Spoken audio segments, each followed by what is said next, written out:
लोक न्यूज मराठी, आवाज लोकशाहीचा।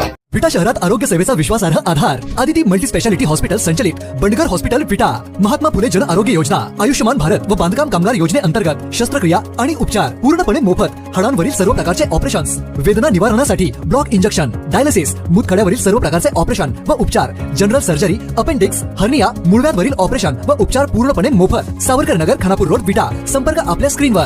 आमदार सुहास बाबर यांची पर्यावरणासाठी अभिनव चळवळ, ट्री आर्मीचा शुभारंभ, मतदारसंघाला हरित कवच देण्याचा संकल्प।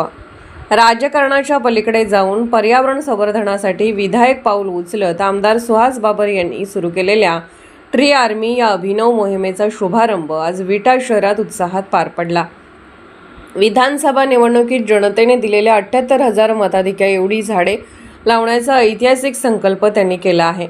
विटा शहरातील मायनी रोड ते साळशिंगे रोड तसेच मुजावर वस्ती परिसरात वृक्षारोपण करून मोहिमेचा प्रारंभ करण्यात आला। या प्रसंगी आमदार सुहास बाबर, नगराध्यक्षा सौ काजल म्हेत्रे, उपनगराध्यक्ष अमोलदादा बाबर, नगरपालिकेचे पदाधिकारी, नगरसेवक, सामाजिक कार्यकर्ते तसेच श्रमदान करणारे युवक, महिला मोठ्या संख्येने उपस्थित होते। निसर्गाचा समतोल राखणे ही काळाची गरज असून केवळ रस्ते, इमारती आणि विकास कामे करून विकास पूर्ण होत नाही, तर पुढील पिढ्यांना शुद्ध हवा, सावली आणि हिरवेगार वातावरण देणे ही देखील आपली नैतिक जबाबदारी असल्याचे मत आमदार बाबर यांनी व्यक्त केले। मतदारसंघाला हरित कवच देण्याचा संकल्पही यावेळी व्यक्त करण्यात आला आहे। या मोहिमेअंतर्गत केवळ वृक्षारोपण न करता झाडांचे संगोपन, संरक्षण आणि संवर्धनावरही विशेष भर देण्यात येणार आहे। वड, पिंपळ, कडुनिंब, चिंच यासारख्या पर्यावरणपूरक व दीर्घायुष्य वृक्ष लागवड करण्यात आले।